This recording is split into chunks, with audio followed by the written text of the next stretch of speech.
하나님의 말씀 구약성경 잠언 15장 30절부터 33절까지 우리 함께 읽도록 하겠습니다.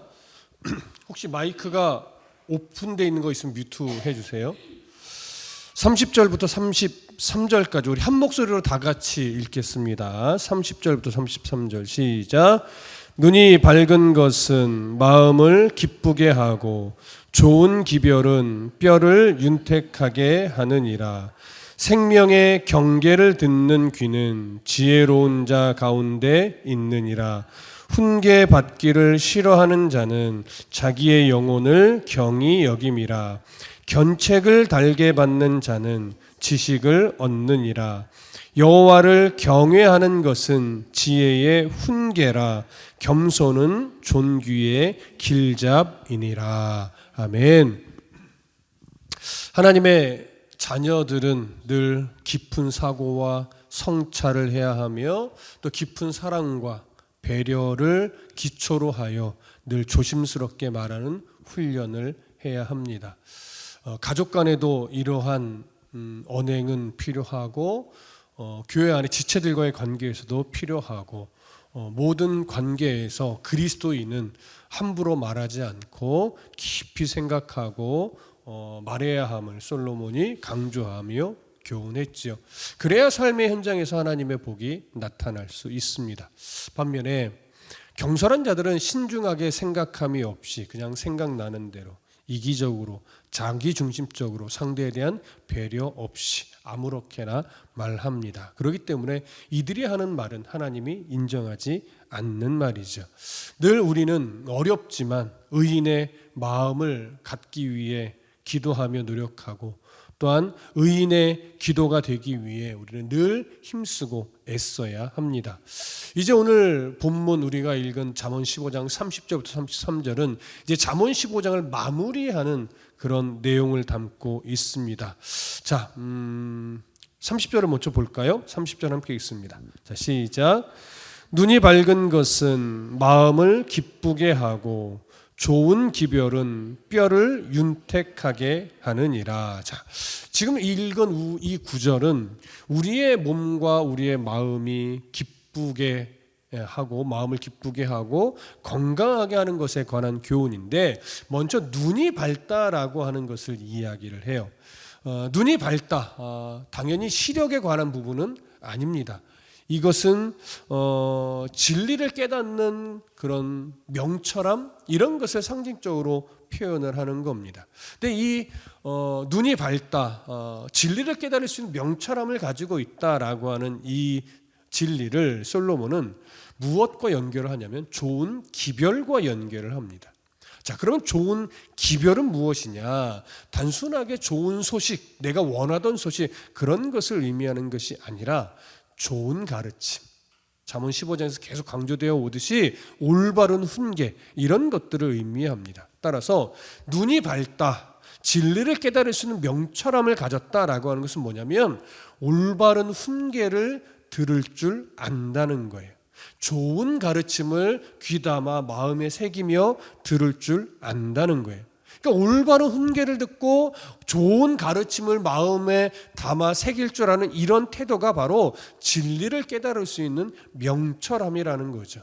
근데 우리는 사실 사람이라는 존재는 올바른 훈계를 마음에 새기고 좋은 진리를 마음에 새기는 이런 애씀보다는 그냥 자그마한 별 의도 없는 말에 그냥 꽁 하기도 하고 괜히 상처를 받기도 하고 괜히 섭섭해지기도 하고 사실 이런 성향이 있습니다. 사실은 그런 마음은 최대한 우리 마음에서 밀어내고 올바른 훈계를 귀담아 듣고 좋은 가르침을 마음에 새기고 이러기에 더 애써야 되는데 우리의 얄팍한 귀와 우리의 얄팍한 마음은 섭섭한 소리를 더 잘 듣는 것 같아요. 그래서 항상 이런 잠언의 말씀을 통해서 우리의 이 얄팍한 귀, 섭섭함에 자꾸 마음이 끌리는 연약함 이런 것들을 인정하고 또 깨닫고 어떻게 하면 그런 쉽게 가볍게 우리의 생각이나 귀가 끌려가는 것이 아니라 조금 더 진중하게 올바른 교훈에 올바른 훈계에 더 마음을 쓰고 더 귀를 열고 그런 것들을 정말 순종하며 살아갈 수 있을까? 우리는 이 고민을 해야 될 겁니다. 그런 노력을 하면서 조금씩 성장하는 나를 발견하게 되면 우리의 마음은 기쁠 수밖에 없어요. 올바른 진리를 깨닫게 되면요, 사실은 가장 큰 변화는 뭐냐면 삶을 바라보는 시선이 바뀌는 겁니다. 시선이 바뀌면 모두 바뀌어요. 삶을 대하는 태도도 바뀌게 되어 있습니다. 그러니까 어떤 상황을 마주해도 웬만한 일에 요동하지 않는 거죠. 이것이 사실은 올바른 훈계를 마음에 새기고 좋은 가르침을 귀담아 들어서 마음에 새기는 이런 노력을 하는 사람들의 삶에 나타나는 아주 중요한 특징이에요. 그러니까 그런 훈계, 그런 진리, 좋은 가르침들을 마음에 새기게 되다 보면 지금 우리가 계속 강조하고 있는 것처럼 평상시 똑같은 일상인데 그 일상을 바라보는 시선과 태도가 바뀌면서 어떤 일을 대하든지 어떤 상황을 마주하든지 굉장히 기쁨으로 또 담대함으로 그런 상황을 마주하니까 또 그런 상황들을 견뎌내고 이겨내니까 어떻게 해요? 오늘 잠언은 뼈를 윤택하게 한다고 하는데요. 삶이 활력 있게 된다는 거예요. 삶이 활력 있게 되면 또 어떻게 돼요? 자연스럽게 육체도 건강하게 되어지죠. 그래서 정말 이 마음의 건강은 또 스트레스는 완전히 다른 결과를 내잖아요. 만병의 근원이 스트레스라고 하는 말이 정말 일리 있는 말처럼 여겨집니다. 근데 우리가 그런 스트레스를 이겨내는 길은 성경이 오늘 본문에서 말하고 있듯이 명철한 마음을 갖기 위해 애쓰는 거예요. 어떤 말들이 들려도 어떤 상황이 닥쳐도 하나님을 신뢰함으로 성경의 가르침을 또 성경의 약속을 기억함으로 그런 세상의 요동에 우리의 마음까지 같이 휩쓸리지 않는 이런 훈련을 해낼 때 우리는 정말 삶이 이전보다 더 활력 있게 되고 더 그 활력이 우리 안에 있는 스트레스를 거절하니까 건강해지는 것도 어떻게 보면 당연하겠죠. 이런 어떤 진리의 말씀들이 사실은 늘 듣는 말씀이기는 하나 우리가 오늘 귀를 열고 마음을 열어서 다시 한번 마음에 새기신다면 또 저도 마찬가지예요. 그러면 동일한 일상인데 그 일상이 다시 다르게 느껴질 것이고 그 일상이 더 생기 있게 활력 있게 살아내는 일상이 될 것이고 내가 그렇게 바뀌면 그 선한 영향력은 가족에게로 또 주변에게로 흘러가게 되어 있어요. 그래서 사실은 누가 바뀌어지기를 기대하는 것이 아니라 내가 바뀌면 다 바뀐다는 말을 하잖아요. 내가 안 바뀌어서 주변이 안 바뀌는 거지 너 왜 그렇게 해? 라고 지적하는 것도 중요하지만 사실은 내가 먼저 말과 행실이 바뀌고 나의 표정이 바뀌면 주변의 모습들이 바뀌게 되어 있어요. 그래서 그리스도인들은 항상 내가 먼저 본이 되는 말과 행실과 예배의 삶 이런 모든 것들에 내가 먼저 본이 되기 위해서 부단히 더 노력하셔야 돼요. 그렇게 본이 되는 삶을 살고 표정이 바뀌고 언어가 바뀌면 사실은 정말 많은 것이 바뀔 거예요. 주변이 안 바뀌는 이유는 사실 냉정하게 말하면 내가 안 바뀌어서 그래요. 그건 목회자인 저도 변명할 수가 없어요. 제가 더 바뀌어야 사실은 교회가 더 생기가 있을 텐데 제가 더 안 바뀌니까 사실은 교회가 정체될 수 있는 거거든요. 사실 저부터 많이 바뀌어야 된다는 걸 저도 인정을 합니다. 우리 모두가 나부터 바뀌면 가정이 바뀌고 나부터 바뀌면 교회가 바뀐다. 나의 말투가 바뀌고 표정이 바뀌고 예배를 드리는 태도가 바뀌고 그런 여러 가지 면에서 나 먼저 바뀔 때 그럴 때 정말 나도 생각하지 못한 곳곳에서 변화의 흔적들이 일어날 겁니다. 솔로몬은요 바로 그것을 보게 되는 자가 지혜로운 자라는 거예요. 에이 늘 듣는 얘기지 이렇게 치부하는 것이 아니라 맞아. 나부터 바뀌자. 나부터 바뀌면 정말 다 바뀌어갈 거야.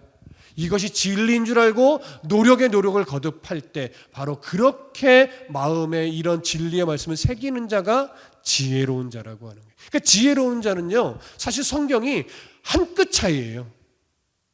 늘 듣던 하나님의 말씀을 마음에 새기고 순종의 자리로 나아가서 짖지 말고 꾸준하게 그 걸음을 걸어내느냐, 아니면 그냥 하는 말이지, 잠언은 원래 그런 말이니까 그냥 늘 전하는 메시지지, 그건 그냥 메시지일 뿐, 귀에 즐거운 소리일 뿐, 사실 내 삶과는 별반 관계가 없어, 이렇게 여기면 변하는 건 하나도 없는 거예요. 우리는 그리스도인이죠. 우리는 예수 그리스도의 그 보혈의 은혜를 덧입은 자잖아요. 천국의 소망을 가진 자란 말이에요. 그렇다면 우리는 성경의 말씀을, 또 잠언의 말씀을 늘 하는 얘기지, 이렇게 치부하지 말고 어제 듣던 얘기였더라도 맞아, 아멘으로 내가 받고 또 노력해 봐야지, 그래 내가 바뀌어보자, 그래 내가 좀 더 노력해서 나부터 바꿔보자, 그러면 하나님이 자녀를 바꾸실 것이고 형제를 바꿀 것이고 교회를 바꾸실 거야, 이렇게 인정하고 노력을 해야만 하는 거예요. 그게 바로 솔로몬이 말하는 지혜자입니다. 그래서 오늘 31절도 이렇게 말해요. 같이 읽어볼까요? 31절 시작. 생명의 경계를 듣는 귀는 지혜로운 자 가운데 있느니라. 자, 생명의 경계 뭐겠습니까?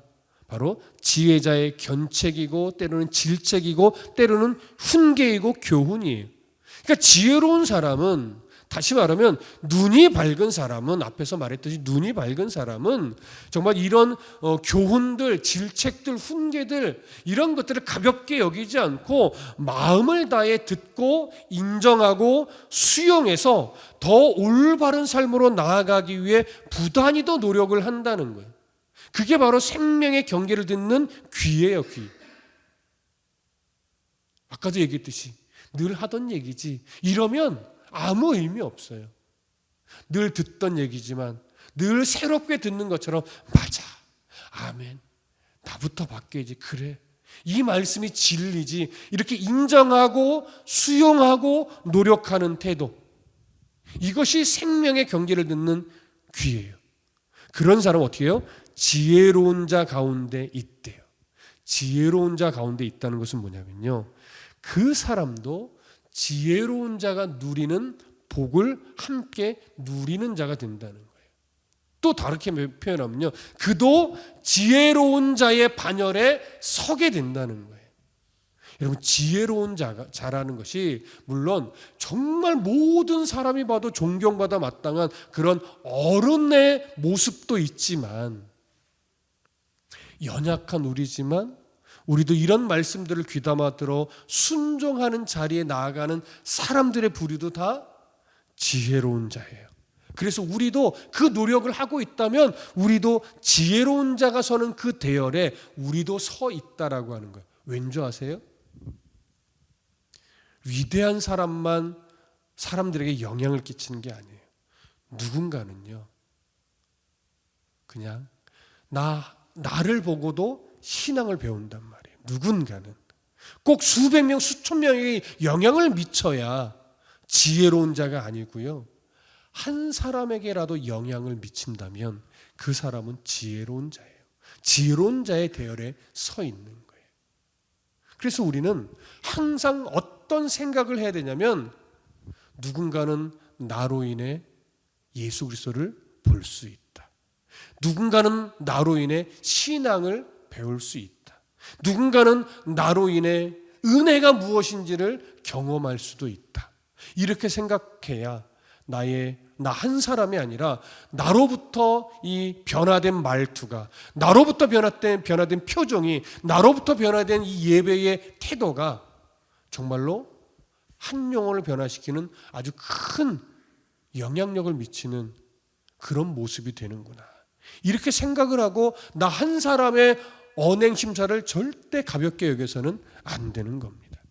우리 모두는 다 지혜자의 위치에 서 있는 사람이에요.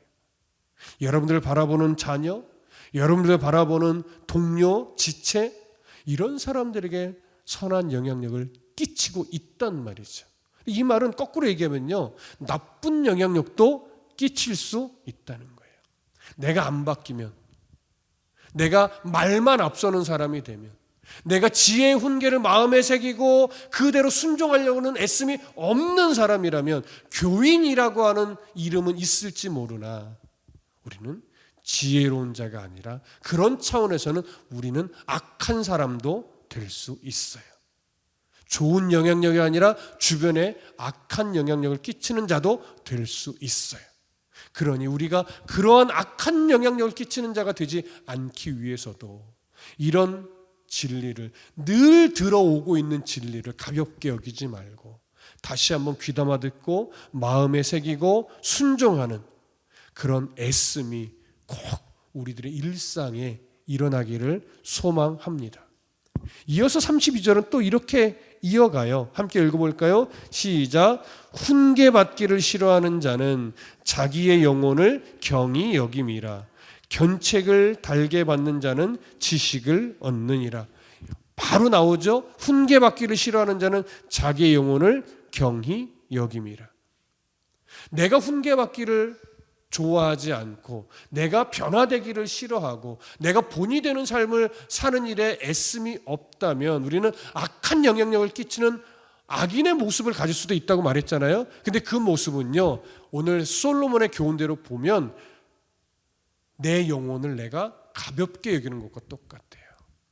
다른 사람에게 영향을 끼치는 그 모습뿐만이 아니라 그런 어리석은 모습은 하나님의 자녀가 된 나의 거룩한 이 자녀된 신분을, 나의 영을 가볍게 여기는 그런 태도와도 똑같다고 합니다.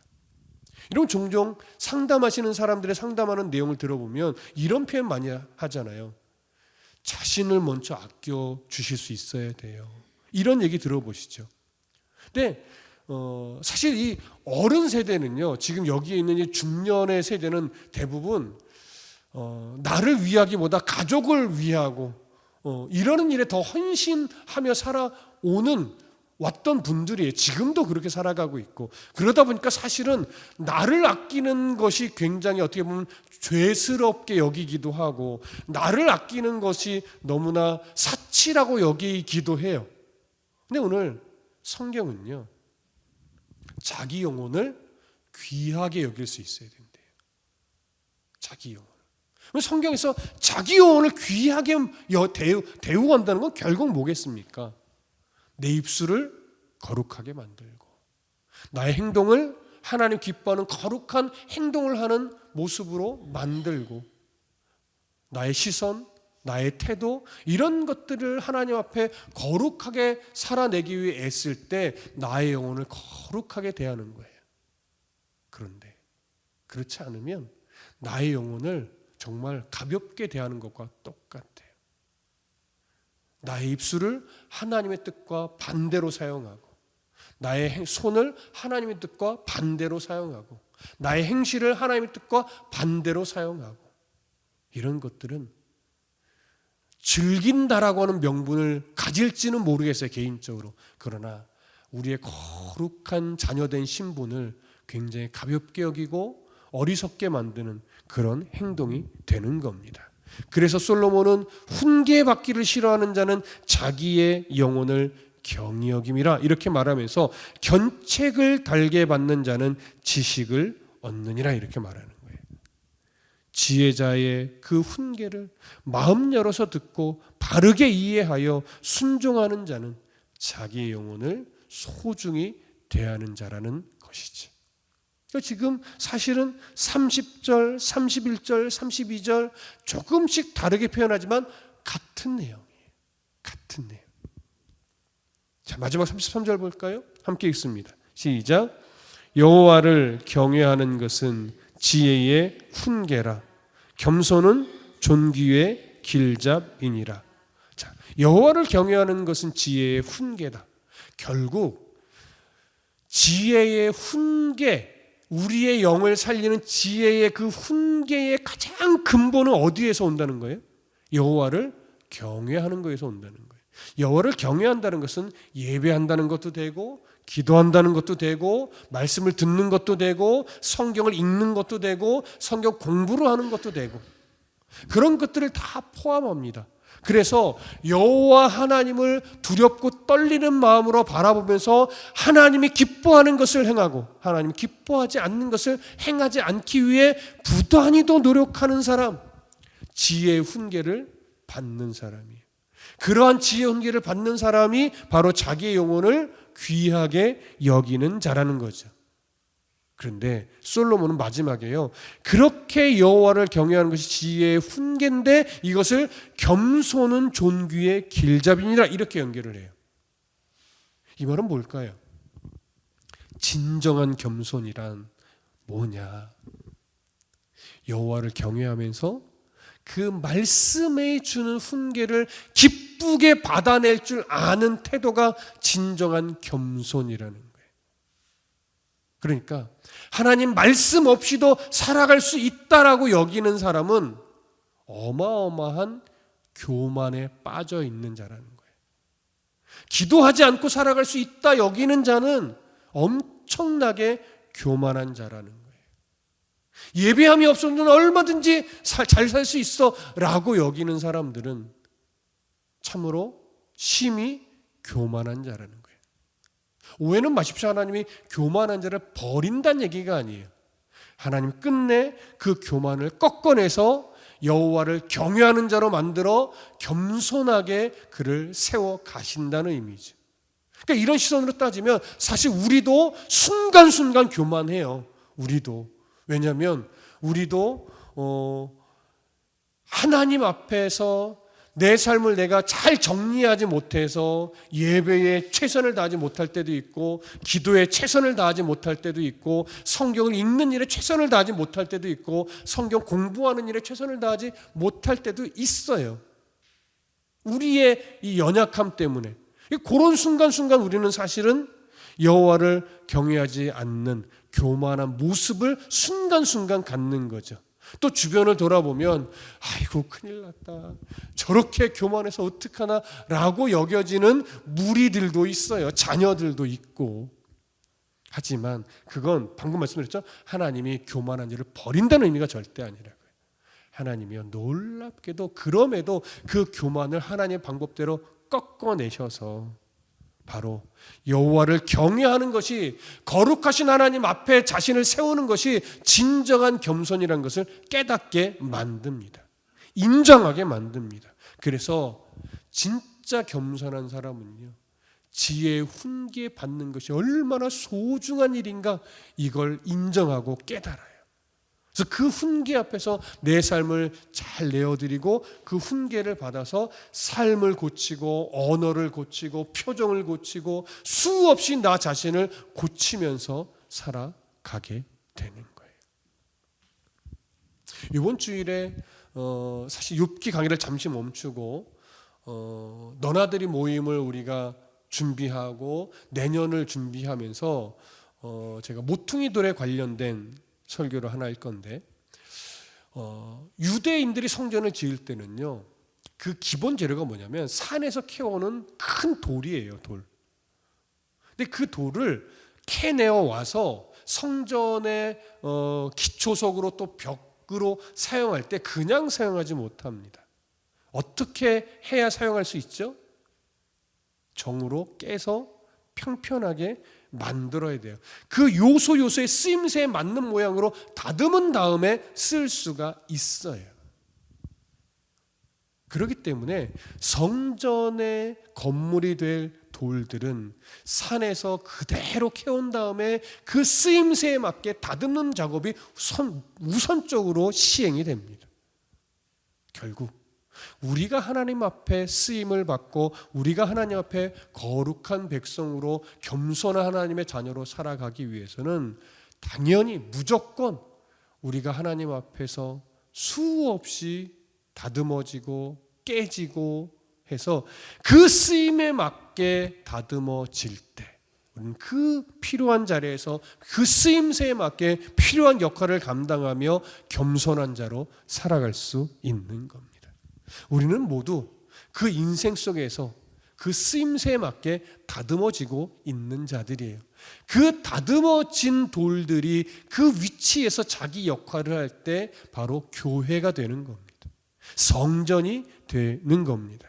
그러니 오늘 우리는 하나님 앞에서 지금 겸손해지는 훈련을 받고 있는 자들이고, 각자의 역할에서 최선을 다하기 위해 끊임없이 하나님의 그 정으로 모서리들을, 모난 부분들을 다듬어내고 있는, 다듬어지고 있는 그런 성도라는 것을 오늘 인정하시고, 그렇게 잘 다듬어지기 위해 가장 필요한 것이 뭐냐? 훈계를 기쁘게 받아낼 줄 아는 태도. 말씀을 통해, 설교를 통해, 또 주변의 상황을 통해, 어린아이의 입술을 통해 하나님 우리에게 하시는 그 모난 부분을 깎아내기 위해서 정으로 내려치는 그런 상황들을 기꺼이 아멘으로 받고, 이제 오늘 앞에서도 말씀드렸듯이 나부터 변화되는, 그래서 겸손한 자로 세워져서 나부터 변화되어 가족을 변화시키고, 나부터 변화되어 교회를 변화시킬 수 있는 그런 은혜가 저와 여러분들의 삶에 정말 아주 세밀하게 일어나기를 간절히 소망하고 축복합니다. 기도하겠습니다.